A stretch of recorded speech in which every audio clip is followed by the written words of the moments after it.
আসসালামু আলাইকুম।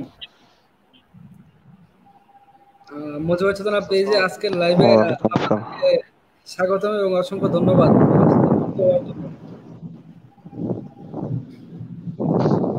হ্যাঁ, আমি মোহাম্মদ হাবিবুর রহমান জয়। মোটিভেট চেতনা পেজ থেকে আমার সাথে আছেন ওমর ফারুক ভাই। ফারুক ভাই শুনতে পাচ্ছেন?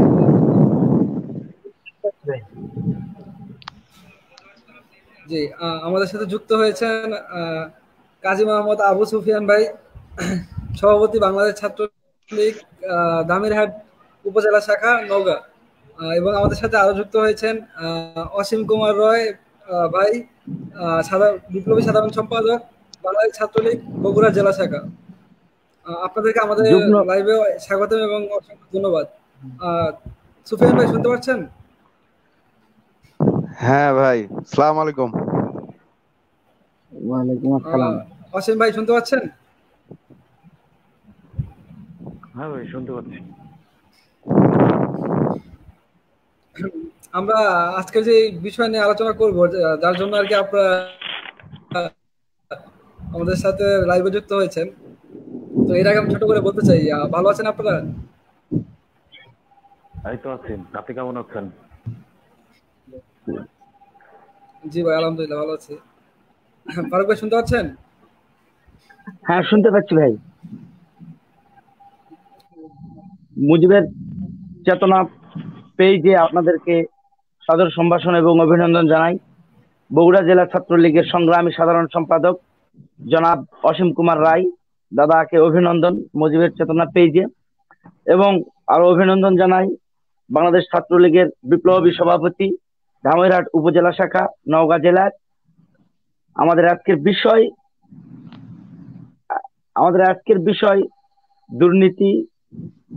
এই বিষয়টা নিয়ে আমাদের ছাত্রলীগের পক্ষ থেকে কথা বলাটা যদিও ছোট, তারপরে একটু হালকা টাচ দিয়ে আজকের লাইভটা শুরু করতে চাই।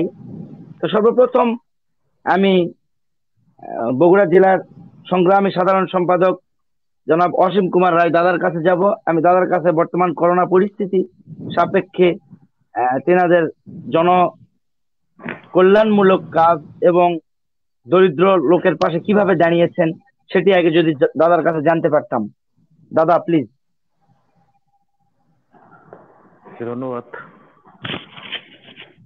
উপস্থিত যারা সঞ্চালনা করছেন এবং উপস্থিত অতিথিবৃন্দ যারা উপস্থিত হয়েছেন, তাদের সবাইকে বগুড়া জেলা ছাত্রলীগের পক্ষ থেকে মুজিবের শুভেচ্ছা এবং অভিনন্দন জানাচ্ছি। এবং সেই সাথে করোনা পরিস্থিতি দ্রুত নিপাত যাক এই বিষয়ে প্রত্যাশা এবং প্রার্থনা ব্যক্ত করছি। আজকে আপনারা যে বিষয়ে আমাদেরকে বলেছিলেন যে দুর্নীতি বিষয়, এই বিষয়টা নিয়ে আসলে কথা বলার জন্য সব থেকে বড় প্রেক্ষাপট হচ্ছে দুর্নীতি দমন কমিশন। আর এই মুহূর্তে আমাকে একটা প্রশ্ন করেছেন, সেটা হচ্ছে করোনা বিষয়ে আমরা ছাত্রলীগের পক্ষ থেকে কি কি করেছি বা কি কি করার চেষ্টা করেছি বা করে যাচ্ছি, এরকম একটা ব্যাপার। তো করোনা আজকে প্রায় বগুড়াতে দীর্ঘ 3 মাস যাবৎ শুরু থেকে শেষ পর্যন্ত আজকের দিনটা পর্যন্ত অত্যন্ত খারাপ একটা অবস্থা এবং নাজুক একটা অবস্থা বিরাজ করছে বগুড়াতে। উত্তরবঙ্গের অন্যান্য জেলার চেয়ে বগুড়ার অবস্থাটা আরো অনেক বেশি খারাপ। তো আমরা যখন করোনার প্রেক্ষাপটটা সারা বাংলাদেশে প্রাদুর্ভাবের শুরুতে যখন দেশব্যাপী বিস্তার ভাবে শুরু থেকেই বাংলাদেশ ছাত্রলীগ দেশরত্ন শেখ হাসিনার নির্দেশ মোতাবেক এবং কেন্দ্রীয় নির্বাহী সংসদের সার্বিক তত্ত্বাবধানে ছাত্রলীগ প্রত্যেকটি জেলায়, প্রত্যেকটি উপজেলায়, প্রত্যেকটি ইউনিয়নে তার যার মতো করে যথাযথভাবে কাজ করার চেষ্টা করেছে। ঠিক তেমনি ভাবে বগুড়া জেলা ছাত্রলীগের সভাপতি, সাধারণ সম্পাদক সহ আমাদের প্রায় 19টি ইউনিটের সমস্ত ইউনিটের নেতা কর্মীরা প্রত্যেকটি ইউনিয়ন, প্রত্যেকটি উপজেলায়, প্রত্যেকটি ওয়ার্ডে ওয়ার্ডে তাদের স্ব জায়গা থেকে কাজ করার চেষ্টা করেছেন। এবং আমরা যখন করোনার প্রভাবটা বিস্তার হতে চেষ্টা করে, তখন শুরুতেই আমরা এটা প্রতিরক্ষামূলক ব্যবস্থা হিসেবে সর্বপ্রথম আমরা মাস্ক এবং হ্যান্ড স্যানিটাইজার বিতরণ করেছিলাম যেন ভাইরাসের প্রাদুর্ভাবটা কমে যায়। সেই ক্ষেত্রে তখন আমরা হ্যান্ড মাইকিং এর মাধ্যমে মানুষকে সচেতন করার চেষ্টা করেছি। বিভিন্ন জেলা ছাত্রলীগের নেতৃবৃন্দ, উপজেলা ছাত্রলীগের নেতৃবৃন্দ এবং বিভিন্ন পর্যায়ের নেতৃবৃন্দ তারা নিজেরা স্ব জায়গা থেকে করোনা ভাইরাসের লক্ষণ এবং এটার প্রতিকার প্রতিরোধ এটি করার জন্য লিফলেট তৈরি করেছে এবং সেই লিফলেট গুলোকে বিতরণ করেছেন। আজকে তার পরবর্তী সময়ে যখন আসলে করোনাটা একটা ভয়াবহ রূপ নিল, বিশেষ করে লকডাউনের মধ্যে বা লকডাউনের কারণে, তো তখন আসলে স্বাভাবিকভাবে বাংলাদেশের মানুষের জীবনযাত্রাটা আসলে স্বাভাবিক ছিল না। বিশেষ করে দরিদ্র শ্রেণীর মানুষরা বা শ্রমজীবী মানুষ যারা ছিল তারা আসলে অনেকটাই অনেক কষ্টে দিন যাপন করেছে। ঠিক সেই মুহূর্তে ছাত্রলীগের পক্ষ থেকে জেলা ছাত্রলীগের নেতৃবৃন্দ এবং উপজেলা সহ বিভিন্ন ইউনিটের নেতৃবৃন্দ স্ব স্ব জায়গা থেকে সিনিয়র নেতৃবৃন্দদের সহযোগিতা নিয়ে সে সকল দুস্থ অসহায় এবং করেছে এবং আমরাও সেটি করেছি। এবং জেলা ছাত্রলীগের পক্ষ থেকে আমরা 1 ডজনের প্যাকেজ বাজার 200টি পরিবারের মধ্যে বিতরণ করেছি। পরবর্তীতে ধারাবাহিকভাবে এটি আরো 300 পরিবারের মধ্যে বিতরণ করা হয়। এবং এই ঈদের মধ্যে আমরা প্রায় ঈদের 10ম ঈদ থেকে শুরু করেছিলাম। প্রথম শুরু থেকে আমরা শেষ করতে পারিনি। তার পরবর্তীতে ঈদের আগের দিন পর্যন্ত আমরা প্রতিদিন 100 জন মানুষকে খাবার দিয়েছিলাম, যারা রাস্তায় থাকে, ফুটপাতে থাকে, বিভিন্ন রেল স্টেশনে থাকে, বিভিন্ন বাস স্টেশনে অসীম থাকে। দাদা যদি একটু জোরে বলতেন, আমরা শুনতাম ক্লিয়ারলি। শুনতে পাচ্ছেন? জি। তো আমরা ঈদের আগেও আসলে মানুষের মধ্যে খাবার বিতরণ করেছি যে যার জায়গা থেকে সর্বাত্মক ভাবে। তার পরবর্তী সময়ে আমরা যখন কৃষকের ধান কাটা শুরু হয়ে গেছে, তখন নেত্রীর নির্দেশে যে সকল শ্রমজীবী মানুষ বা বিশেষ করে বিধবা নারী বা অসহায় কৃষক বা প্রতিবন্ধী বিধবা নারী এরকম মানুষদের ধান কেটে দিয়ে তাদের ঘরে জেলা ছাত্রলীগ পরিবার তুলে দিয়েছে এবং সেটি সমগ্র উপজেলা ব্যাপী করেছে। শুধুমাত্র উপজেলার মধ্যে নিমিত্ত ছিল না, প্রতিটি একরকম প্রায় ইউনিয়ন পর্যায়ে ছাত্রলীগের ধান কাটা কর্মসূচি বগুড়া জেলায় প্রতিপালিত হয়েছে। আজকে ঠিক তেমনি ভাবে যখন বগুড়ার পরিবেশটা আরো খারাপ হয়ে গেছে বা লকডাউনের পরিবেশটাকে তোয়াক্কা না করে যখন মার্কেট খোলার ব্যবস্থা করে দেওয়া হয়েছিল ঈদের পূর্বে, ঠিক সেই সময় ছাত্রলীগের নেতাকর্মীরা শহরের বিভিন্ন স্থানে তারা পৌরসভা কর্তৃক যে হ্যান্ড বেসিনগুলো মানে হাত ধোয়ার জন্য যে বেসিনগুলো স্থাপন করা হয়েছিল সেগুলোকে সৎকারের দায়িত্ব নিয়েছিল এবং সেগুলো সঠিকভাবে করেছে, যেন মানুষ যেহেতু মার্কেট খুলেছে, যেহেতু মার্কেট করবে, যেহেতু যাবে, সেহেতু যেন পরিষ্কার পরিচ্ছন্ন হয়ে যেতে পারে এবং সেখান থেকে বের হতে পারে যেন পরিষ্কার পরিচ্ছন্ন ভাবে। এই লক্ষ্য নিয়ে তারা শহরের বিভিন্ন পর্যায়ে বিভিন্ন মার্কেটে কাজগুলো করেছে এবং স্প্রেয়ার মেশিনের মাধ্যমে জীবাণুমুক্ত করার চেষ্টা করেছে। এভাবে সার্বিকভাবে আসলে ধারাবাহিক কর্মসূচি পালন করা হয়েছে, কোনো শিডিউল ভিত্তিক না বা কোনো কিছু নির্দিষ্ট করে করা হয়নি। যখন যেটা প্রয়োজন হয়েছে ছাত্রলীগ সেটা সেভাবেই করেছে। মোটামুটি ধন্যবাদ দাদা, আপনাকে অসংখ্য ধন্যবাদ। ইতিমধ্যে আমরা মোটামুটি বাংলাদেশের সর্বস্তরের এবং সব পজিশনে সব জায়গাতেই আমরা দেখেছি এরকম পরিস্থিতি। আপনাদের মতো উদাসীন এবং উদার মন মানসিকতা নিয়ে জনগণের পাশে দাঁড়ানোর জন্য আমি পার্থপক্ষে যেটা বলতে চাচ্ছিলাম, কেন্দ্রীয় ছাত্রলীগ থেকে আপনাদের প্রতি কি রকম দিক নির্দেশনা এসেছে সেই বিষয়টা যদি একটু তুলে ধরতেন। আসলে এখানে সাংগঠনিক ভাবে কোনো কিছু করার সুযোগ নেই।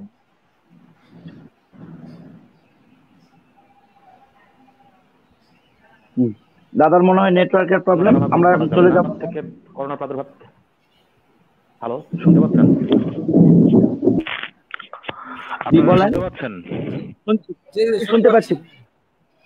আচ্ছা ঠিক আছে, মাঝে মাঝে অফলাইন হয়ে যাচ্ছে তো এই জন্য নেটওয়ার্কের প্রবলেম হতেই পারে। হ্যাঁ, প্রশ্নটা কি করেছিলেন? প্রশ্নটা কেন্দ্রীয় ছাত্রলীগ থেকে কেন্দ্র থেকে কোনো নির্দেশনা আসছে? কেন্দ্রীয় থেকে তো নির্দেশনা বারবার প্রতিটি পদক্ষেপে তারা দিচ্ছে। কেন্দ্রীয় নির্বাহী সংসদের সভাপতি সাধারণ সম্পাদক মূলত দেশরত্ন শেখ হাসিনা তাদেরকে যে নির্দেশনা দিচ্ছে সেই নির্দেশনাটুকু তৃণমূলে পৌঁছে দিচ্ছে কেন্দ্রীয় ছাত্রলীগ। আজকে শুরু থেকে করোনা প্রাদুর্ভাবের শুরু থেকেই কেন্দ্রীয় ছাত্রলীগের তারা নির্দেশনা দিয়েছিল হ্যান্ড স্যানিটাইজার তৈরি করার, তারপরে নির্দেশনা দিয়েছিল ত্রাণ সহযোগিতা করার, তারপরে নির্দেশনা দিয়েছিল আপনার কৃষকের ধান কেটে দেওয়ার, তারপরে নির্দেশনাগুলো দিল মাইকিং করে মানুষকে সচেতন করার, বিভিন্ন মাস্ক এবং সুরক্ষা সামগ্রী বিতরণ করার। এই কাজগুলো তো আসলে কেন্দ্রের নির্দেশ মোতাবেকই সারা বাংলাদেশে পরিচালিত হচ্ছে, তারা যেহেতু এই বিষয়টা তত্ত্বাবধান করছেন। তো এখানে সাংগঠনিক ভাবে রাজনীতির তো কোনো সুযোগ নেই, কারণ এখন তো আসলে আপনারা জানেন যে এখন আসলে এই সংকটটাকে দূরীভূত করতে গেলে সর্বপ্রথম আপনাকে একটা জিনিস মানতে হবে, সেটা হচ্ছে নিরাপদ দূরত্ব বজায় রাখা। আর রাজনৈতিক পরিবেশটা আসলে কখনো নিরাপদ দূরত্ব বজায় রেখে হয় না। সুতরাং এখানে সাংগঠনিক ভাবে আসলে বাংলাদেশ ছাত্রলীগের কারোরই, বাংলাদেশ শুধু না, ছাত্রলীগ শুধু না, বাংলাদেশের কোনো সংগঠনের কিন্তু সাংগঠনিক ভাবে কোনো কিছু করার সুযোগ নেই। তারপরেও আমি আমার সভাপতি আমরা সব জায়গা থেকে কেন্দ্রের সার্বিক নির্দেশনা মোতাবেক এবং মাননীয় প্রধানমন্ত্রীর নির্দেশে স্ব জায়গা থেকে সর্বাত্মকভাবে মানুষের পাশে থেকে নিজেদের চেষ্টা করে গেছে তাদের বিশেষ করে। অসংখ্য ধন্যবাদ। আমরা আপনার কাছে আবার আসছি। তো আমি একটু সুফিয়ান ভাইয়ের কাছে যাচ্ছি। সুফিয়ান ভাই শুনতে পাচ্ছেন? হ্যাঁ ভাই, সুফিয়ান শুনতে পাচ্ছি, বলেন।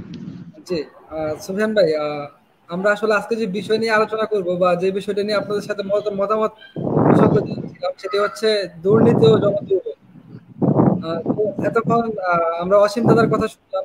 আমরা বরাবরই জানি ছাত্রলীগ সংগঠন হ্যাঁ ভাই, বলেন। প্রশংসনীয় কাজ করেছেন, এবং অসীম দা যেটা বললেন সেটা হচ্ছে নিরাপদ দূরত্ব বজায় রেখে খুব সুশৃঙ্খল ভাবে কাজ করা হয়েছে, এবং ছাত্রলীগ বা যে কোনো সংগঠন করেছে। তো আমি যদি সেক্ষেত্রে একটু সুফিয়ান ভাই আপনাকে বলতে চাই, সেটি হলো আমরা কিন্তু এবার অনেক দুর্নীতি দেখেছি।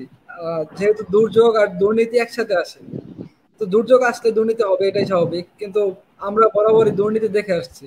তো সেই ক্ষেত্রে যদি সুফিয়ান ভাই, আমি আপনাকে বলতে চাই যে যারা দুর্নীতিগ্রস্ত বা যারা দুর্নীতির সাথে জড়িত, তারা কিন্তু চাইলেও এই করোনার সময় দুর্নীতি না করলেও পারতো, বা জনগণের পাশে সুশৃঙ্খল ভাবে দাঁড়াতে পারতো। তো এই ব্যাপারে আমি একটু সুফিয়ান ভাই আপনাকে বলতে চাচ্ছিলাম যে আসলে এই করোনার সময় দুর্নীতি করাটা কতটুকু যৌক্তিক।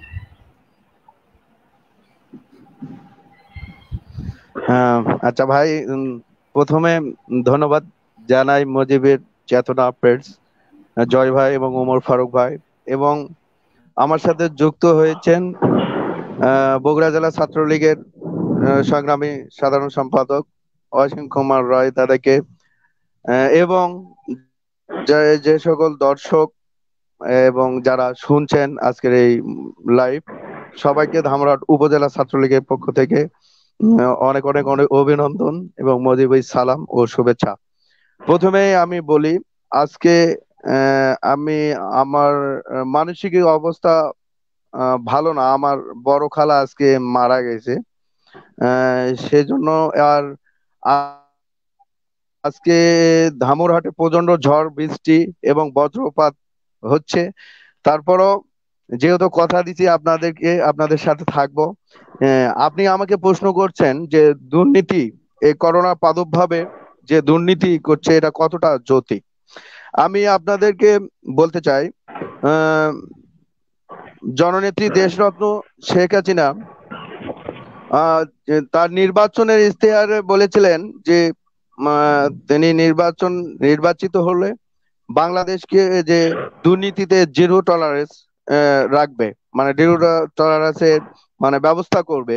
সেই জননেত্রী দেশরত্ন শেখ হাসিনার যে বর্তমান অবস্থা, যে করোনার প্রাদুর্ভাবে যারা যারা যে দুর্নীতিগুলো করছে, বা অতীতেও মানে করোনা প্রাদুর্ভাবের শুরু থেকেই এই পর্যন্ত যারা যারা দুর্নীতি করছে, জননেত্রী শেখ হাসিনা তার টিম দ্বারা এবং এক দ্বারা সেই দুর্নীতিকে, অনেকে চেয়ারম্যান, ইউনিয়ন পরিষদের চেয়ারম্যানকে বহিষ্কার করেছেন এবং মেম্বারদেরকে বহিষ্কার করেছেন। জননেত্রী দেশরত্ন শেখ হাসিনা থাকলে দুর্নীতি থাকবে না।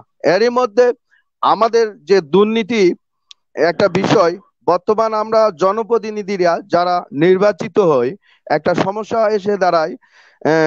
এখন তো ছাত্রলীগ বলেন, যুবলীগ বলেন, এখন যত ছেলেপেলেরা আছে সবাই এখন আওয়ামী লীগ করে, ছাত্রলীগ করে, সবাই মানে জনপ্রতিনিধির কাছে ভিড়ে যায়।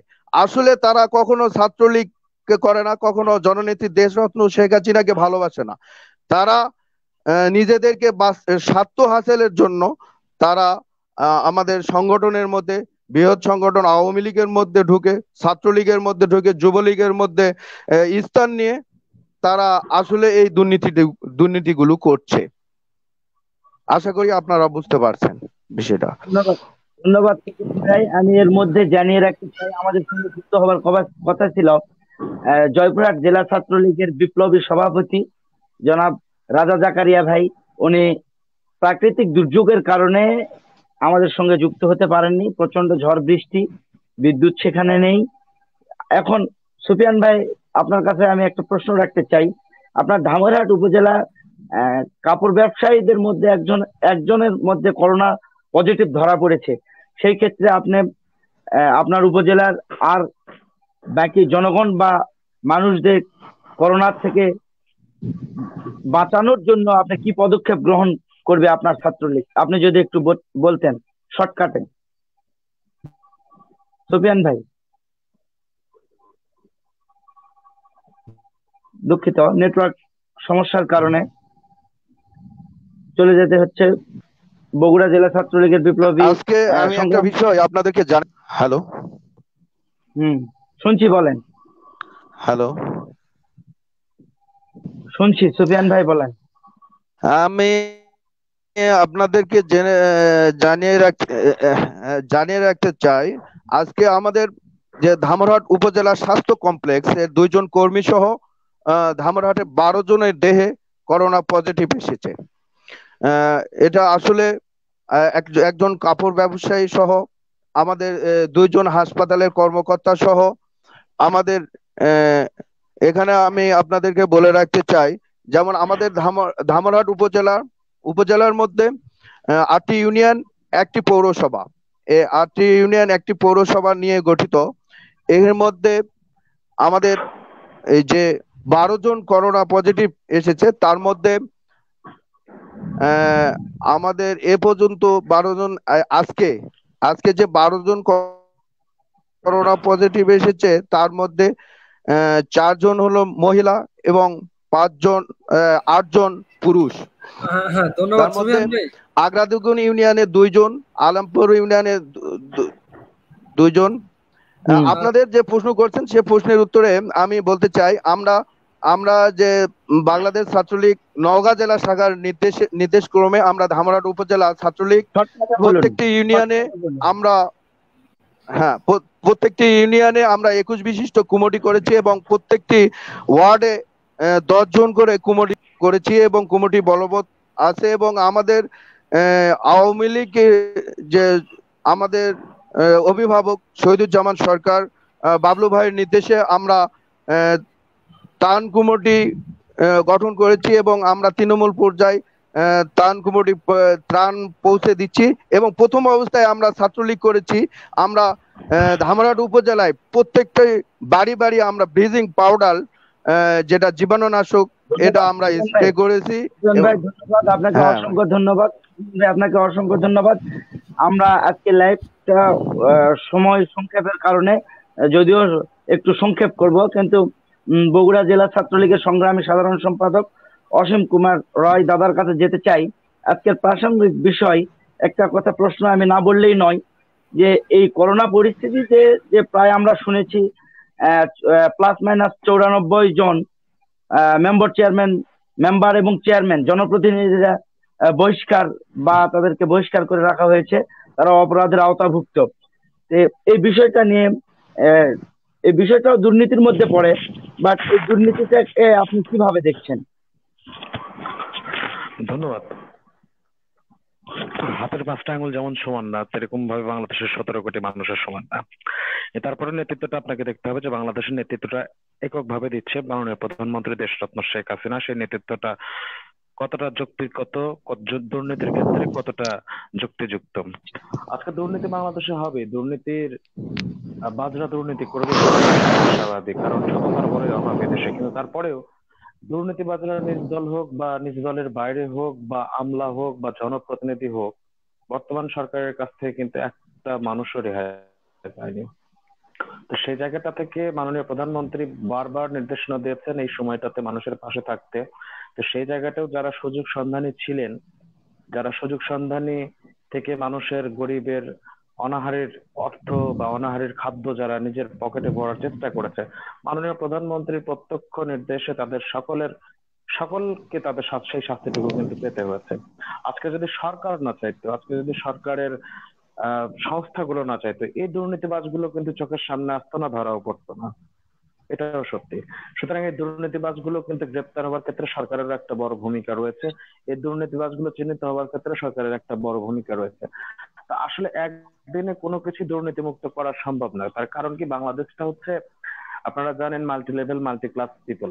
তো এই জায়গাটায় যদি আপনি সব মানুষকে পজিটিভ কাতারে নিয়ে আসতে চান, সেই ক্ষেত্রে আপনাকে অবশ্যই ধৈর্য এবং সহ্য দুটোই রাখতে হবে। দুর্নীতিকে না করতে হবে এবং সেটা নিয়ে পজিটিভ বোঝাইতে হবে, প্লাস দুর্নীতিবাজদের বিরুদ্ধে শাস্তি অবধারিত রাখতে হবে, যেন সে জায়গাটা থেকে মানুষ সরে আসে। সেই জায়গাটা থেকে আমার বিশ্বাস যে দুর্নীতির যে বিশ্ব চ্যাম্পিয়ন বাংলাদেশ ছিল, একবার না, দুইবার না, তিনবার না, পরপর 5 বার। আরো একজন প্রধানমন্ত্রী ছিল খালেদা জিয়া, তার সময় ছিল। তো তো সেই দুর্নীতির বিশ্ব চ্যাম্পিয়ন বাংলাদেশ কিন্তু আজকে আর নেই। আজকে 94 জন জনপ্রতিনিধি এই বাংলাদেশের দুর্নীতিবাজ ধরেছে শেখ হাসিনার সরকার। এটাই সব থেকে বড় সার্থকতা, এটাই সব থেকে বড় সফলতা। কারণ বিগত সময়গুলোতে, বিগত কোন সরকারে বা বিগত ইতিহাসগুলোতে আমরা খুব কমই দেখেছি যে একজন জনপ্রতিনিধি যে জনগণের ভোটে, জনগণের প্রত্যক্ষ ভোটে তাদের সেবা করার জন্য যে জায়গাটা তারা পায়, সেই জায়গাটাতে দুর্নীতিবাজকে ধরতে কিন্তু কোনো সরকার কোন রকম কোনো পদক্ষেপ নেয়নি উইদাউট শেখ হাসিনা। তো সুতরাং শেখ হাসিনার পক্ষ থেকে আজকে বাংলাদেশের মানুষকে, ধন্যবাদ দাদা। বাংলাদেশের মানুষের অধিকারগুলোকে নিশ্চিত করার ক্ষেত্রে তিনি যে পদক্ষেপগুলো নিয়েছেন সেগুলোকে আমরা অবশ্যই সাধুবাদ জানাই। অসংখ্য ধন্যবাদ অসীম দাদা, আপনাকে অসংখ্য ধন্যবাদ। আমি একটু সুফিয়ান ভাইয়ের কাছে যাচ্ছি। সুফিয়ান ভাই শুনতে পাচ্ছেন? হ্যাঁ হ্যাঁ ভাই শুনতে পাচ্ছি। আমি আপনাকে একটু প্রশ্ন করতে চাই, সেটি হচ্ছে এই করোনা প্রাদুর্ভাবের সময় আসলে জনদুর্ভোগটা কতটুকু কমিয়ে আনা সম্ভব হয়েছে, বা আপনারা জনদুর্ভোগ কমাতে কতটুকু কাজ করেছেন বা কতটুকু জনদুর্ভোগ কমিয়েছেন?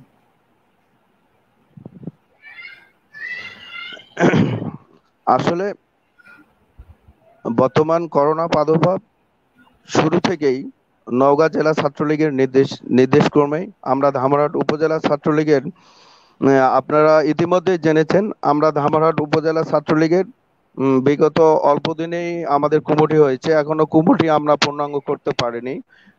মানে আমরা কুমুটি নওগাঁ জেলাতে পাঠাইছি, কিন্তু কোনো কুমুটি এই করোনা প্রাদুর্ভাবে অনুমোদন হয়নি। যেহেতু আমরা সভাপতি, সেক্রেটারি এবং বিভিন্ন ইউনিয়নে আনএক্টিভ কিছু সভাপতি, সাধারণ সম্পাদক আছে, আমরা প্রত্যেকটি ইউনিয়নে আমরা সভাপতি, সাধারণ সম্পাদক মিলে টিম গঠন করে আমরা প্রত্যেকটি ইউনিয়নে যে মানুষকে যে সচেতনা করার দরকার, মাস্ক বিতরণ থেকে শুরু করে এবং এই ত্রাণ বিতরণ থেকে শুরু করে আমরা ছাত্রলীগ যতদূর পারি আমরা একটি ফান্ডিং গঠন করেছিলাম।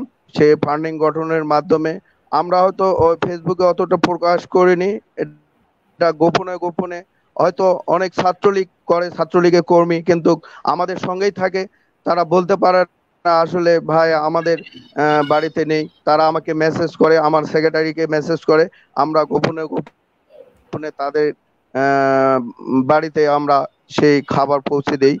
এবং শুধু তাই নয়, জনদুর্ভোগ একটা বিশাল সমস্যা। এই সমস্যা প্রশাসন থেকে শুরু করে সকলকে নেওয়া উচিত এবং জনপ্রতিনিধিরাও নেওয়া উচিত। এবং এখানে একটা কথায় দলমত নির্বিশেষে সকলেই আমরা এই মহামারী করোনা ভাইরাসে আমরা দলমত নির্বিশেষে একত্রিত হয়ে আমরা কাজ যদি করতে পারি আসলে করা সম্ভব।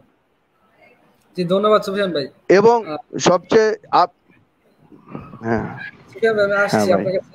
সুফিয়ান ভাই, যারা লাইভ দেখছেন আসলে এদের মধ্যে একজনের একটি প্রশ্ন ছিল, সেটি হচ্ছে আসলে যদি একটু আমরা প্রশ্নটা পড়ে নেই। সাংগঠনিকভাবে করা সম্ভব ছিল এবং আমার মতে ত্রাণে অনিয়ম বন্ধ হতো যদি ছাত্রলীগের হাতে দায়িত্ব দেওয়া হতো। তো সুফিয়ান ভাই, আপনি কি মনে করেন আসলে ত্রাণের যে নিয়মটা বা ত্রাণের যে ব্যাপারটা, এটা ছাত্রলীগের হাতে তুলে দিলে কতটুকু কার্যকারিতা হতো বা এখানে কোনো অনিয়ম হতো কিনা? আসলে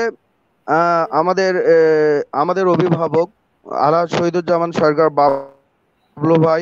বাবলু ভাই নির্দেশক্রমে আমাদের উপজেলাতে একটা টিম গঠন করেছিলেন। সেই টিমে আমি সভাপতি, সাধারণ সম্পাদক, সেই টিমের সদস্য ছিলাম। আসলে আমি বলতে চাই ছাত্রলীগের হাতে দিলে আসলে এই করোনা প্রাদুর্ভাবে শুধু আমাদের ধামরাট উপজেলা না, নওগাঁ জেলা ছাত্রলীগ, বগুড়া জেলা ছাত্রলীগ, জয়পুরহাট জেলা ছাত্রলীগ থেকে শুরু করে বাংলাদেশে, যেমন মাননীয় প্রধানমন্ত্রী গত সংসদে একটি কথা বলেছিলেন যে ছাত্রলীগ এই করোনা মহামারীতে আমরা মানে প্রধানমন্ত্রী একটা প্রশংসা করেছিল। আজকে লাইভে এবং ধামরাট উপজেলা ছাত্রলীগের পক্ষ থেকে মাননীয় প্রধানমন্ত্রী দেশরত্ন শেখ হাসিনাকে ধন্যবাদ জানাই। এবং আমি বিশ্বাস করি এই দায়িত্বটা যদি ছাত্রলীগের হাতে দেওয়া হয় দেওয়া হতো, এটা শতভাগ যাদের পাওয়ার যোগ্য আমি আশা করি এবং আমি বিশ্বাস করি তারা পেত। আশা করি আপনারা বুঝতে পারছেন। অসংখ্য ধন্যবাদ সুফিয়ান ভাই। সুফিয়ান ভাই, আমি আসলে একটি কথা বলতে চাচ্ছিলাম না, কিন্তু তারপরে বলতে হয়। সেটি হলো, আপনি যদি বললেন যে ছাত্রলীগের হাতে দিলে শতভাগ নিশ্চিতভাবে ত্রাণ পৌঁছে যেত সবার হাতে, তো সেই ক্ষেত্রে আমি একটি প্রশ্ন বা একটি কথা বলছি, সেটি হচ্ছে এই করোনার সময় আপনাদের ছাত্রলীগ সংগঠনের একজন আমাদের মাননীয় প্রধানমন্ত্রীর সিগনেচার নকল করেছেন, মাননীয় প্রধানমন্ত্রী স্বাক্ষর নকল করেছেন। তো সেই ক্ষেত্রে যদি আমরা দেখি যে ছাত্রলীগ সংগঠনেও দুর্নীতি আছে বা ছাত্রলীগ সংগঠনের নেতাকর্মীরা দুর্নীতির সাথে জড়িত, তো সেই ক্ষেত্রে আমি মনে করি আসলে শতভাগ ত্রাণের ব্যাপারটা শতভাগ নিশ্চিত হবে কিনা আমি জানি না।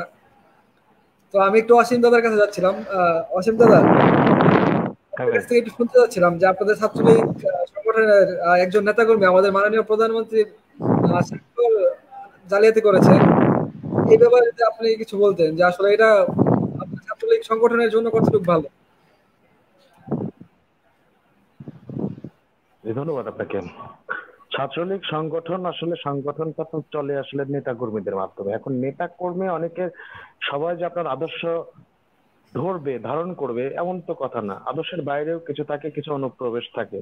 তো যার কারণে আসলে বাংলাদেশ ছাত্রলীগ শুধু না, বাংলাদেশ আওয়ামী লীগ কিন্তু এবার সরকার গঠনের পর থেকে একটি প্রক্রিয়া ইতিমধ্যে শুরু করেছে, সেটা হচ্ছে যে অনুপ্রবেশকারীদের ঠেকাতে। তো এরকম অনুপ্রবেশকারীদের দ্বারা কিন্তু অনেক সময় অনেক বিতর্কিত এবং এ ধরনের অনেক বিশৃঙ্খল রকম কর্মকাণ্ড কিন্তু পরিচালিত হয়। আজকে ছাত্রলীগের ভালো কাজের প্রশংসা করার লোক কিন্তু খুব কম। ছাত্রলীগের ভালো কাজগুলোর করার ক্ষেত্রে সেই জায়গাগুলো উপস্থাপন করাও কিন্তু খুব কম। ইভেন বাংলাদেশের মিডিয়া সহ আপনি পজিটিভ কোনো কিছু করবেন, আপনার প্রচার বা এই জায়গাটা আপনার প্রসার হবে না। আপনি একবার 100টার মধ্যে একটা বা একটা বিশৃঙ্খল কাজ বা একটা দুর্ঘটনা ঘটেন, সেই জায়গাটা কিন্তু সবসময় হাইলাইটস হয়েছে, বিশেষ করে ছাত্রলীগের ক্ষেত্রে।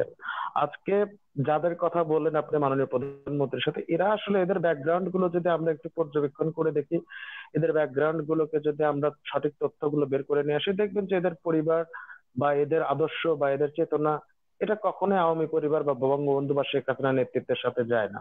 সুতরাং তাদের দ্বারা এই ধরনের দুর্ঘটনা ঘটবে এবং এতে এই দায়টা যে দলের উপরে আসবে, এটা খুবই স্বাভাবিক একটা ব্যাপার। তবে একটা বিষয় আপনাকে নিশ্চিত করতে হবে যে দলের নেতা কর্মীদের বা দলের পদবি থেকে বা দলের পক্ষ থেকে যদি এ ধরনের ঘটনা কেউ ঘটায়, সেক্ষেত্রে দল তাকে কতটা প্রশ্রয় দিচ্ছে, দল তাকে কতটা মূল্যায়ন করছে, এই জায়গাটায় আপনাদেরকে চোখ রাখতে হবে। তো একটা দুর্ঘটনা যদি একজন অনুপ্রবেশকারীর কারণে বা বিশৃঙ্খলতাকারীর কারণে হয়ে থাকে, আপনার যদি আমরা বলি আসলে প্রতিটি সংগঠনই দুর্নীতির সাথে জড়িত আমি মনে করি, এবং কিছু কিছু ক্ষেত্রে দুর্নীতি করে যাচ্ছে।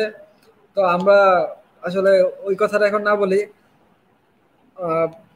আমি সুফিয়ান ভাইয়ের কাছে যাচ্ছিলাম। সুফিয়ান ভাই, শুনতে পাচ্ছেন? হ্যাঁ ভাই বলেন।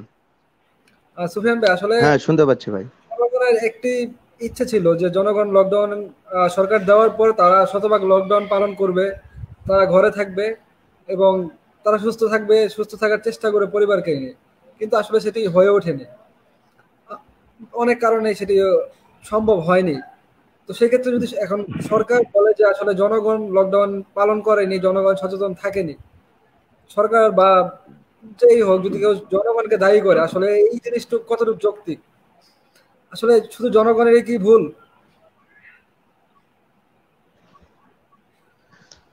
আসলে জনগণ আর সরকার, আমি একটা কথা আপনাদেরকে বলতে চাই যে বিষয়টা হলো এখানে তৃণমূল পর্যায় থেকে শুরু করে কেউ রিক্সা চালক, কেউ ভ্যান চালক, কেউ বিভিন্ন জীবিকার মানুষ আমরা বাংলাদেশে বসবাস করি। একজন রিক্সা চালক দিন আনে দিন খায়। এখন তার যদি গাড়ি বন্ধ হয়ে যায়, সরকার তো আর সবাইকে সেভাবে, একজন রিক্সা চালকের পরিবারের সদস্য হয়তো 10 জন হতে পারে, 5 জনও হতে পারে, বা আরো বেশিও হতে পারে বা আরো কমও হতে পারে, কিন্তু একজন রিক্সা চালক বা ভ্যান চালক বা সিএনজি চালক বা অটো চালক, তাদের যদি গাড়িটা বন্ধ হয়ে যায়, তাদের পরিবার কিভাবে চলবে? একটা সরকারের পক্ষে এটা কখনো সম্ভব নয় যে তা পরিশ্রম না করলে বা শতভাগ খাবার নিশ্চিত করবে, এটা কখনো সম্ভব নয়। এই কারণেই মূলত তারা আহ, নিজের সুফিয়ান জীবিকার ভাই, আপনি একটু কারণে, আগে বলেছিলেন, নিজের পরিবারের কারণে তারা লকডাউনটা। সুফিয়ান ভাই আপনি একটু আগে বলেছিলেন যে আপনারা হ্যাঁ, আপনার উপজেলায় আপনারা প্রতিটা পরিবারের ঘরে ঘরে গিয়ে খাবার পৌঁছে দিয়েছেন। তো আমি একটু জানতে চাচ্ছিলাম যে আসলে আপনারা কত দিনের জন্য তাদেরকে খাবার পৌঁছে দিয়েছেন?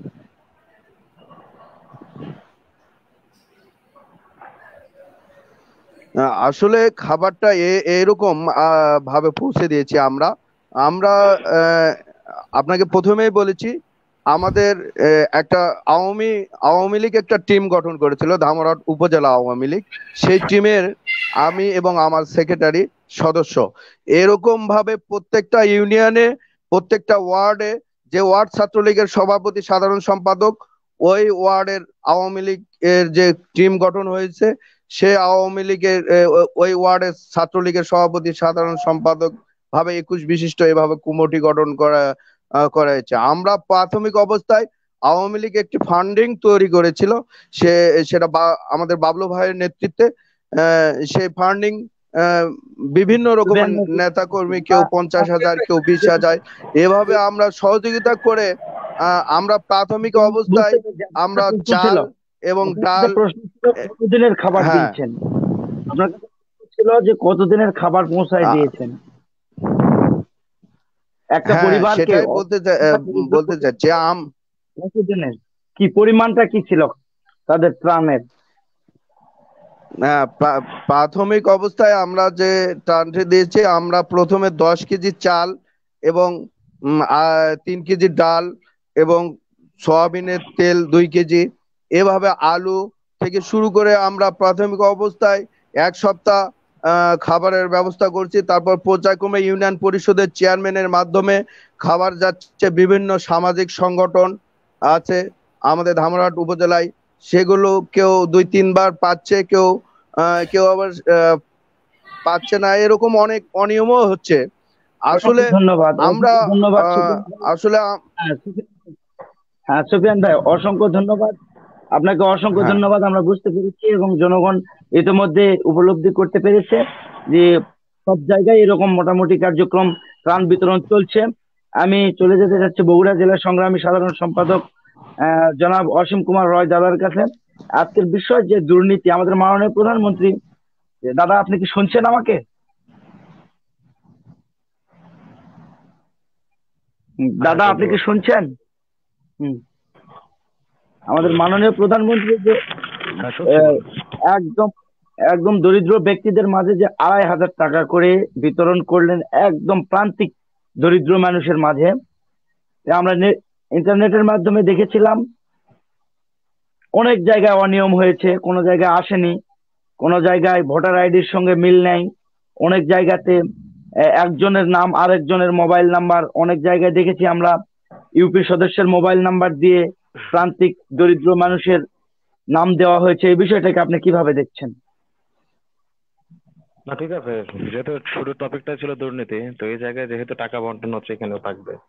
কিন্তু সেই জায়গাটা কতটা ধরা পড়েছে সেটা হচ্ছে মুখ্য বিষয়। আমাদের বগুড়াতেও হয়েছে, বগুড়া শিবগঞ্জ উপজেলার একটি ইউনিয়নে ধরনের একটা বিশৃঙ্খল ঘটনা ঘটেছিল, যেটা আমরা শোনা মাত্র সেই ইউনিয়নের চেয়ারম্যানকে আমরা ফোন করেছিলাম, যে উনি, আমরা একটি ভিডিওতে দেখেছিলাম এরকম, যে আসলে মানুষের কাছ থেকে টাকা নেওয়া হচ্ছে বিকাশের আইডি খুলে দেওয়ার জন্য। 500 টাকা করে নিচ্ছে যে আপনাদের ফোনে টাকা আসবে। তো এই ধরনের তো কোনো নিয়ম সরকার করে দেয়,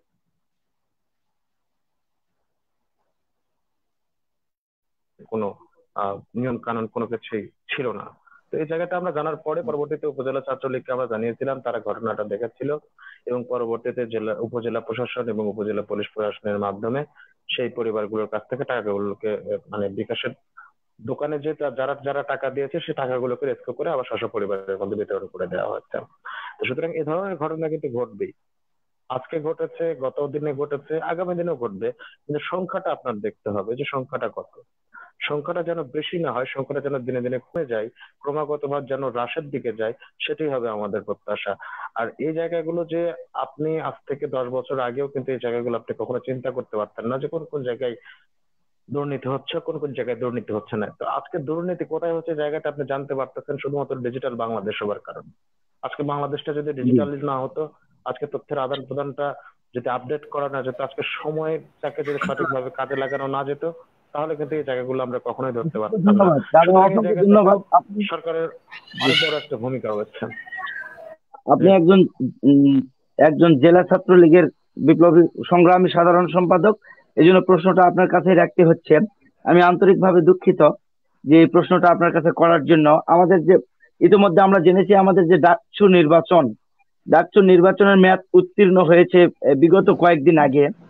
তেমন তো অবস্থায় আমাদের ডাকসুর জিএস ছিলেন গোলাম রাব্বানী ভাই, তার অসংখ্য পরিশ্রম এবং মানুষের পাশে দাঁড়ানো, এবং কেন্দ্রীয় ছাত্রলীগের প্রেসিডেন্ট সেক্রেটারি বর্তমান, তাদেরকেও দেখেছি অসহায় মানুষের পাশে দাঁড়ানোর জন্য।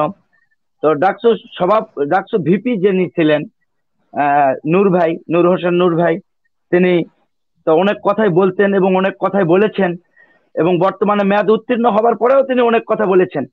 মেয়াদ উত্তীর্ণ হবার পরে যে ক্ষমতায় থাকার একটা লোভ, এটা দেখেছি আমরা। তো এই বিষয়টাকে আপনি কি দুর্নীতির মধ্যে আওতাভুক্ত না দুর্নীতির বাইরে, আপনি কিভাবে দেখছেন বিষয়টা? শোনেন, ব্যাপারটা হচ্ছে বাংলাদেশের রাজনীতির একটা বিবেক জাগ্রত বোধ থাকতে হবে। সেটা হচ্ছে আপনি কোন চেতনায় বিশ্বাসী। একটা হচ্ছে বঙ্গবন্ধুর আদর্শে বিশ্বাসী, আরেকটা হচ্ছে বঙ্গবন্ধুর আদর্শের বিরোধী বিশ্বাসী। তো যারা বাংলাদেশের পক্ষে থাকবে, বাঙালির পক্ষে থাকবে, যারা স্বাধীনতার চেতনাকে বিশ্বাস করবে, আমার বিশ্বাস, আমার নিজের একজন মানুষ হিসেবে, বাংলাদেশের নাগরিক হিসেবে আমি এটা ভাবে মূল্যায়ন করি, বঙ্গবন্ধুকে তাদের স্বীকৃতি দিতে হবে। কারণ কি, বঙ্গবন্ধু হচ্ছে শুধুমাত্র আওয়ামী লীগের নয়, বঙ্গবন্ধু এই জাতির, বঙ্গবন্ধু বাংলাদেশের, বঙ্গবন্ধু 1,47,570 বর্গ কিলোমিটারের প্রতিটি কোনার কোনায় বঙ্গবন্ধুর অস্তিত্ব রয়েছে। আজকে ভিপি নুরের কথা আপনি বলতেছেন, কিছু লোকের কথা বেশি কাজ কম, কিছু লোকের কাজ বেশি কথা কম। এই জায়গাটা, এই কথাটা আমাদের বহুল প্রচলিত এবং বহু অনেক সালের পর থেকে কোনো কাজ করুক আর না করুক, ফুটেজটা নেওয়ার জন্য যেটা করতে হয় সেটা কিন্তু তারা করেই যাচ্ছে।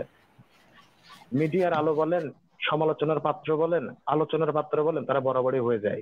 তাদের উত্তরসূরিরাও এরকম আছে, অনেকেই আছে, মাঝে মাঝে দেশে বিভিন্ন প্রোগ্রামে কিন্তু যায়, আপনি খেয়াল করে দেখবেন।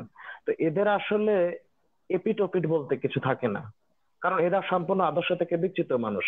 কোন আদর্শবান মানুষ কখনো এপিট ওপিট হবে না। এরা এক সময় দেখবেন শেখ হাসিনার কাছে যাবে, একটু পরে দেখবেন যে তারেক রহমানের কাছে যাবে, একটু পরে খালেদা জিয়ার কাছে যাবে, একটু পরে জঙ্গি গোষ্ঠীর কাছে যাবে। তো যারা এককভাবে বিশ্বাসী নয়, তাদের আদর্শে নিজেকেই যারা বিশ্বাস করতে পারে না, তাদের কাছ থেকে আপনি বা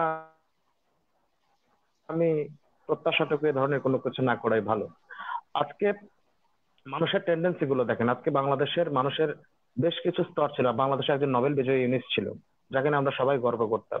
কিন্তু 111-এর সময় দেখা গেল কি, -2 ফর্মুলার মধ্যে ইউনুস +1 ফর্মুলায় দাঁড়িয়ে গেছে। তার কারণ কি, এখানে শেখ হাসিনা খালেদা জিয়া বাদ যাক, ইউনুস এখন আরেকটা দল করে বাংলাদেশের প্রধানমন্ত্রী হবে। এই যে ক্ষমতা নেওয়ার একটা স্বাদ, এটা একজন নোবেল বিজয়ীকেও কিন্তু সামলাতে পারেননি। ক্ষমতার স্বাদটুকু বাংলাদেশের একজন নোবেল বিজয়ী ইউনুস, উনি নিজেও বাংলাদেশ সরকারের স্বাদ, ক্ষমতার স্বাদটুকু কিন্তু সংবরণ করে, সহ্য করে, ধৈর্য করে রাখতে পারেননি। সেটা নেওয়ার জন্য উনিও চেষ্টা করেছেন। আজকে ডক্টর কামাল হোসেনের কথা চিন্তা করে দেখেন, একসময় বঙ্গবন্ধুর সাহচর্য ছিলেন, বঙ্গবন্ধুই ওনাকে তৈরি করেছেন, গড়ে নিয়েছেন। আবার একসময় বঙ্গবন্ধুর আদর্শের বিরোধিতা করতেছেন। উনি যে মঞ্চে প্রধান অতিথি, সেই মঞ্চে শিবিরের নেতা বক্তব্য দিচ্ছে। উনি যে মঞ্চে উনি যে যে দলের পক্ষে প্রতিনিধিত্ব করছেন, সেই দল থেকে জামাত, বিএনপি, নিজামীর ছেলেরা নমিনেশন পাচ্ছে। আসলে এদের আদর্শটা কোথায়? এদের কোনো এপিট ওপিট বলতে নেই। তো সুতরাং এদের কাছ থেকে আসলে প্লাস ভালো কিছু আপনি যে প্রত্যাশা করে পাবেন, এই প্রত্যাশা করা আপনার ভুল। আর নূরের কথা আপনি বলবেন, সে আসলে বাংলাদেশের মানুষ তাকে চিনতই না এত, যদি তার অকামের বদলে চটথাপ্পড় গুলো না খাইতো। ধন্যবাদ। কিন্তু চিনতে শুধুমাত্র মিডিয়ার বদলে নির্বাচনের কারণে। সুফিয়ান ভাই, আমি আপনার কাছে একটি জিনিস জানতে চাচ্ছিলাম, সেটি হচ্ছে আপনার ছাত্র সংগঠন। হ্যাঁ ভাই বলেন। ধন্যবাদ জয় ভাইকে অসংখ্য ধন্যবাদ। জয় ভাই কি লাইন চলে গেছে? আচ্ছা, জি সুফিয়ান ভাই, আমি যে জিনিসটা জানতে চাচ্ছিলাম, আপনাদের ছাত্রলীগ সংগঠন আসলে বাংলাদেশ আওয়ামী লীগ বা বাংলাদেশ আওয়ামী যুবলীগ বা অন্যান্য সংগঠনের সাথে একসাথে কাজ করেছেন কিনা আপনারা?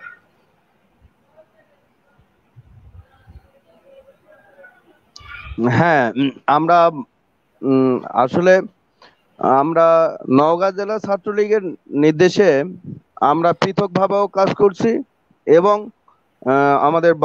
আমাদের অভিভাবক আলা শহীদুজ্জামান সরকার, আহ, উত্তর জনপদের কৃতি সন্তান, বিদ্যুৎ জ্বালানি খনিজ সম্পর্কিত মন্ত্রণালয় স্থায়ী কমিটির সভাপতি আমাদের আলা শহীদুজ্জামান বাবলু ভাইয়ের নির্দেশে আমরা আওয়ামী লীগ, যুবলীগ, স্বেচ্ছাসেবক লীগ, আমরা যে আওয়ামী লীগের যে সহযোগী সংগঠনগুলো আছে, আমরা একসঙ্গে একতাবদ্ধ হয়ে আমরা কাজ করছি এবং আমরা নওগাঁ জেলা ছাত্রলীগের নির্দেশে আমরা পৃথকভাবেও কাজ করছি। জি ধন্যবাদ সুফিয়ান ভাই। সুফিয়ান ভাই, যেহেতু, বা যদি ছাত্রলীগ সকল সাথে, একসাথে কাজ করে থাকে, বা শুধু আপনার জেলা বা উপজেলা যে আহ, শহর বা সদর, মহানগর, ছাত্রলীগ সংগঠন সবার সাথেই একসাথে কাজ করেছে, আহ, সকল সংগঠনের সাথেই বা পৃথকভাবে ছাত্রলীগ কাজ করেছে। তো যদি ছাত্রলীগ যখন কোনো সংগঠনের সাথে কাজ করতে গিয়েছে, তো আসলে সেখানে দুর্নীতি হয়েছে, সেটা আসলে কিভাবে সম্ভব হলো?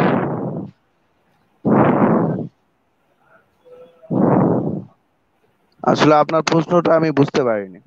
জি সুফিয়ান ভাই, আমার প্রশ্নটা ছিল যে আপনাদের ছাত্রলীগ সংগঠন থাকা অবস্থায় যখন আপনারা একসাথে কাজ করেছেন, ওই জায়গাটায় দুর্নীতি কিভাবে হলো?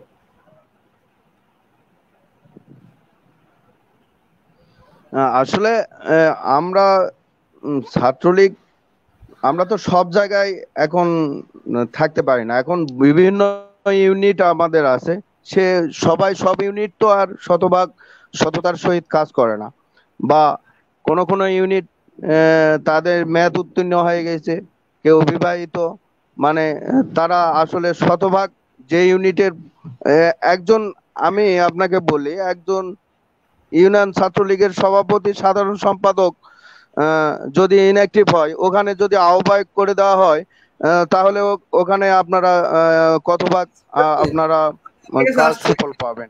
সুফিয়ান ভাই, আমি আপনার কাছে এ আসছি। অসীম দাদার কাছে একটি কথা জিজ্ঞেস করতে চাই। যেহেতু অসীম কুমার রয় দাদা আর কি, উনি বগুড়া জেলা ছাত্রলীগের একজন বিপ্লবী সাধারণ সম্পাদক।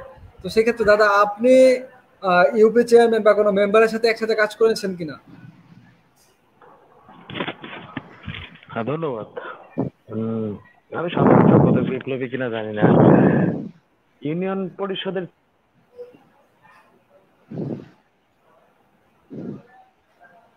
আমি আপনাকে শুরুতেই বলেছি যে এই জায়গাতে আসলে আমাদের কখনোই ঐক্যবদ্ধভাবে কাজ করার কোনো সুযোগ নেই।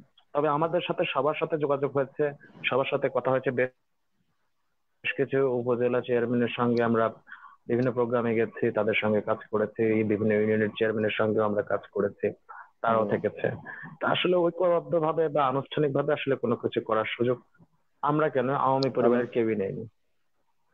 আর এখানে বগুড়াতে, বিশেষ করে বগুড়াতে যে নতুন যে নেতৃত্ব গুলো তৈরি হয়েছে, ধরেন ইউনিয়ন গুলোতে ইউনিয়নের চেয়ারম্যান, উপজেলা গুলোতে উপজেলার চেয়ারম্যান, তো এই জায়গাগুলোতে মোস্ট অফ দেম মানে বেশিরভাগই কিন্তু আসলে আওয়ামী লীগের বা নৌকা মার্কার প্রার্থী ছিল, তারা বিজয়ী হয়েছেন। তো আসলে নতুন নেতৃত্ব এবং কিছু তরুণ নেতৃত্ব যারা দেশরত্ন শেখ হাসিনার নেতৃত্বকে বগুড়ায় প্রতিষ্ঠিত করতে কাজ করে যাচ্ছে, বিশেষ করে উপজেলা চেয়ারম্যান এবং ইউনিয়ন পরিষদের নৌকা মার্কার চেয়ারম্যান গুলো এখন অব্দি, শুরু থেকে এখন অব্দি নিজের জীবনের ঝুঁকি নিয়ে তারা সর্বাত্মকটুকু করে যাচ্ছে। এবং এটা আপনি মিডিয়াতেও দেখতে পাবেন, বা আপনি যে কোনো সময় যে কোনো জায়গা থেকে তথ্য নিলে এগুলো জানতে পারবেন। বিশেষ করে দাদা, যারা আসলে দাদা, আপনাদের ছাত্রলীগ সংগঠনের পক্ষ থেকে আসলে এই দুর্নীতির জন্য বা করোনার সময় যারা দুর্নীতি করেছে, সেক্ষেত্রে কোনো বাধা আপনারা দিয়েছেন কিনা?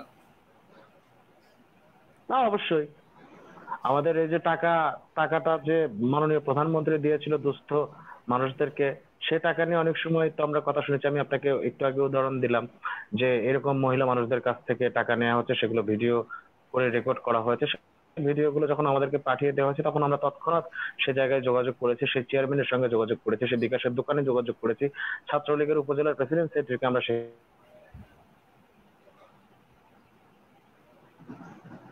জানিয়েছি পুলিশ প্রশাসনকে জানিয়েছি। তো সামগ্রিকভাবেই কিন্তু আমরা আমাদের জায়গা থেকে যতটুকু সম্ভব ততটুকু করার চেষ্টা করে গেছি, এবং সে জায়গাটাই আমরা বলবো না, তবে ছাত্রলীগের নেতা কর্মীরা অনেকাংশেই সে জায়গাগুলোতে সফল হয়েছে, বিশেষ করে তৃণমূলের নেতা কর্মীরা যারা মাঠ পর্যায়ে কাজ করেছে, বিভিন্ন ইউনিয়নে কাজ করেছে, বিভিন্ন উপজেলায় কাজ করেছে, বিভিন্ন গ্রামে পাড়ায় মহল্লায় হাট বাজারে কাজ করেছে তাদের। জি, অসংখ্য ধন্যবাদ দাদা। আমরা আমাদের লাইভে আসলে সংক্ষিপ্ত লাইভ, আমরা একদম শেষ পর্যায়ে চলে না, এসেছি। ঠিক আছে, ধন্যবাদ। আমি সুফিয়ান ভাইয়ের কাছে লাস্ট একটি কথা জিজ্ঞেস করতে চাই, সেটা হলো জনদুর্ভোগ কাটিয়ে উঠতে আপনাদের ভবিষ্যৎ কোনো পদক্ষেপ রয়েছে কিনা?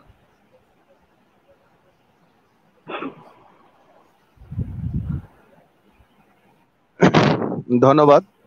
জনদুর্ভোগ আসলে একটা আমরা ছাত্রলীগ কতটুকু পারবো জানি না, তবে এটা জনদুর্ভোগ কাটিয়ে ওঠার জন্য এখানে একটা উপজেলায় ইউনো মহোদয় থেকে শুরু করে যতগুলো প্রশাসনিক ইউনিট আছে, যতগুলো জনপ্রতিনিধি আছে, তাদের যদি সকলের সৎ ইচ্ছা থাকে, তাদের সঙ্গে আমরা ছাত্রলীগ অতীতও ছিলাম, এখনো আছি, যতদিন করোনা প্রাদুর্ভাব থাকবে আমরা ছাত্রলীগ থাকবো আশা করি। তাহলে আমরা সকলেই মিলে যদি আমরা কাজ করি, আসলে আমরা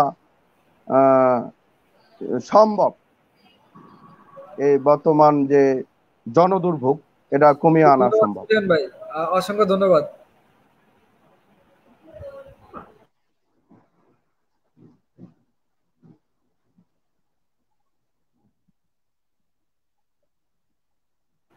জি ফারুক ভাই শুনতে পাচ্ছেন?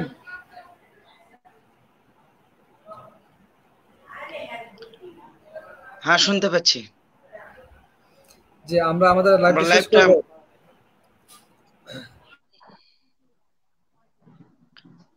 যে আমরা লাইভ এই মুহূর্তে শেষ করার উপক্রম পর্যায়ে চলে এসেছি।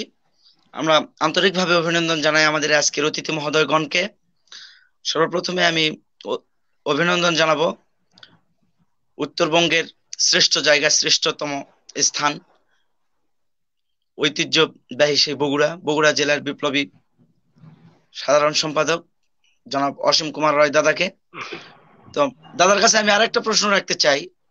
দাদা, আপনার বগুড়া রেড জোন এলাকায়, যে রেড জোন এলাকা নতুন করে সরকার ঘোষিত হয়েছে, সেই জায়গাগুলোতে আপনি হতদরিদ্র মানুষের মাঝে কিভাবে কাজ করতেছেন, আপনার ছাত্রলীগ কিভাবে কাজ করছে, কিভাবে দিক নির্দেশনা দিয়েছেন, এই বিষয়টা যদি আপনার মাধ্যমে জনগণের মাঝে তুলে ধরা যেত। ধন্যবাদ। আসলে বগুড়াতে রেড জোন প্রকট হয়ে গেছে ঈদের পরে, ঈদের আগে এতটা ছিল না। আপনাদের পার্শ্ববর্তী অনেক জেলায় যখন ঈদের আগে অনেক কিছু লকডাউন ছিল, মার্কেট করার ব্যবস্থা ছিল না, বন্ধ করা হয়েছিল, তখন বগুড়াতে মার্কেট করার একটা সুযোগ বগুড়ার জেলা প্রশাসন করে দিয়েছিল। তারই ফলাফল হিসেবে ঈদের পরবর্তীতে আসলে বাংলাদেশ সরকার দেশরত্ন শেখ হাসিনার প্রত্যক্ষ নেতৃত্বে একদম বাংলাদেশের কিন্তু অনেকগুলো জায়গায় রেড জোন ঘোষণা করা হয়েছে, তার মধ্যে বগুড়া অন্যতম। কিন্তু বগুড়াতে যে জায়গাগুলো সাধারণত রেড জোন ঘোষণা করা হয়েছে, সেই জায়গাগুলোতে বেশিরভাগ ক্ষেত্রে আসলে ব্যবসায়িক এলাকা, এবং বগুড়ার একটি অভিজাত এলাকা আছে সেখানে, জলেশ্বরী তলা, সেখানে রেড জোন ঘোষণা করা হয়েছে। বগুড়ার কলোনি নামে একটা জায়গা আছে, সেই জায়গাগুলোতে রেড জোন ঘোষণা করা হয়েছে, আর বেশ কিছু জায়গা। সামগ্রিকভাবে দেখা যায় কি যে রেড জোন ঘোষণা করা হলেও সেই জায়গাগুলোতে আসলে দিনের বেলা একটা নির্দিষ্ট সময় হয়তোবা রেড জোন থাকতেছে, কিন্তু সবসময় রেড জোনটা কিন্তু বলবৎ থাকতেছে না।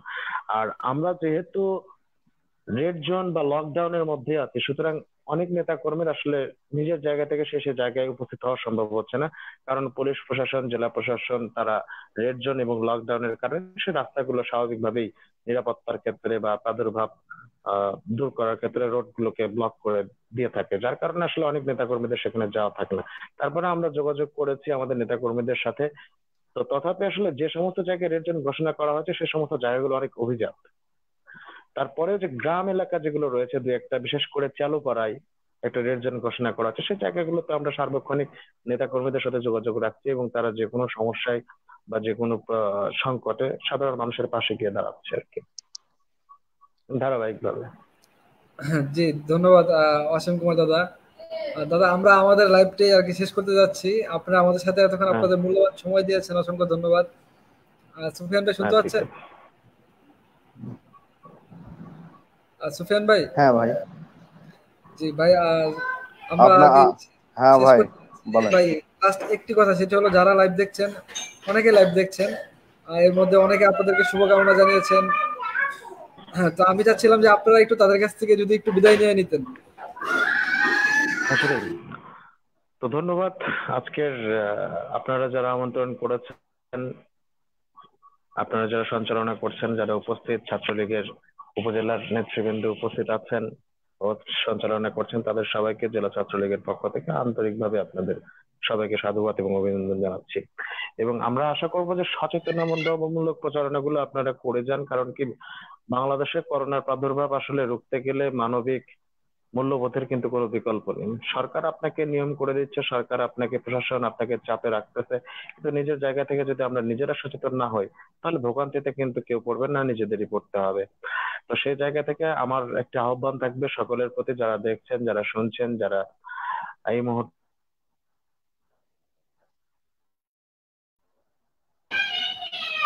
জি সুফিয়ান ভাই, যদি আপনি একটু বিদায় নিয়ে নিতেন। জায়গা থেকে নিজেদের অবস্থান থেকে নিজেদের জায়গা থেকে আসলে মানুষের পাশে থাকবেন যতটুকু সামর্থ্য অনুযায়ী।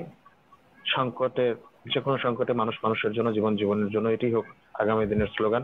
আমরা একটি করোনা মুক্ত পৃথিবী চাই, আমরা একটি করোনা মুক্ত স্বস্তির নিঃশ্বাসের বাংলাদেশ চাই, এটি হোক প্রত্যাশা। আর আমাকে আপনারা আমন্ত্রণ জানিয়েছেন, এজন্য আপনাদের প্রতি ধন্যবাদ এবং কৃতজ্ঞতা জ্ঞাপন করে, যারা দেখছেন এবং শুনছেন তাদের সবার প্রতি ধন্যবাদ এবং কৃতজ্ঞতা জ্ঞাপন করে, বাংলাদেশের জন্য শুভকামনা জ্ঞাপন করে আমার কথা বলা শেষ করছি এবং বিদায় নিচ্ছি। সবাই ভালো থাকবেন, সুস্থ থাকবেন, সাবধানে থাকবেন, সাবধানে থাকবেন সবাই। জি ধন্যবাদ, অসংখ্য ধন্যবাদ সুফিয়ান ভাই। আমরা একটু যদি আপনি একটু বিদায় নিয়ে নিতেন। আমি বিদায় নিলাম ভাই। ধন্যবাদ। আজকে আসলে আমাদের সঙ্গে যুক্ত হয়েছেন আসলে বগুড়া জেলা ছাত্রলীগের সংগ্রামী সাধারণ সম্পাদক ওয়াসিম দাদাকে সহ আমাকে যারা আমন্ত্রণ জানিয়েছেন, এবং একজনের আমার খুব কাছের লোক, আসার কথা ছিল জাকারিয়া হোসেন রাজা, জয়পুরহাট জেলা ছাত্রলীগের সভাপতি। তিনি পথের মধ্যে আটকে বৃষ্টির মধ্যে থাকাকালীন তিনি আসতে পারেননি। এবং আমার কথা যারা শুনছেন এবং ছাত্রলীগের যারা ভাইরা, তারা সকলের কাছে বিনীতভাবে অনুরোধ, আপনাদের সবারই একটা করে পরিবার আছে, আপনারা নিজেরা সাবধানে থাকুন, নিজে বাঁচুন, পরিবারকে বাঁচান, এলাকাকে বাঁচান। এই বলে আমি আমার কথা শেষ করলাম। আল্লাহ হাফেজ। জয় বাংলা, জয় বঙ্গবন্ধু। জি অসংখ্য ধন্যবাদ অসংখ্য ধন্যবাদ সুফিয়ান ভাইকে, এবং আমি আজকের অতিথি মহোদয়দের আন্তরিকভাবে অভিনন্দন এবং শুভেচ্ছা জানাই আমাদের সঙ্গে যুক্ত হয়ে থাকার জন্য।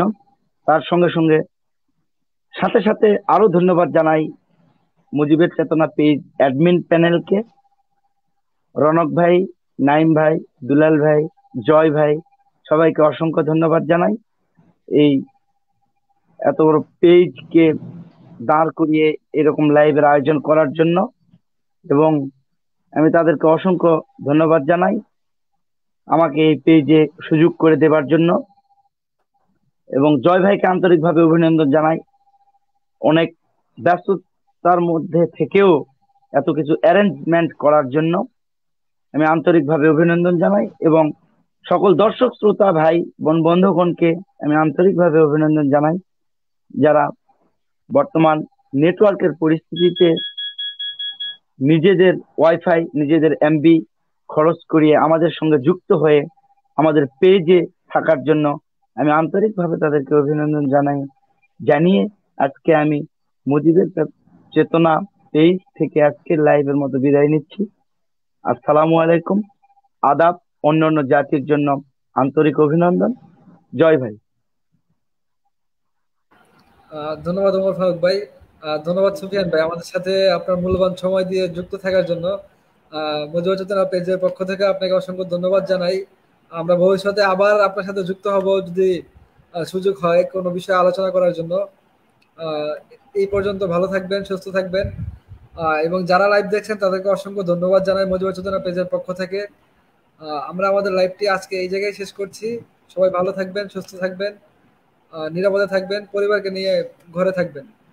আসসালামু আলাইকুম। সাজিদ ভাইকেও ধন্যবাদ জানাতে ভুল করব না। মাহবুব আলম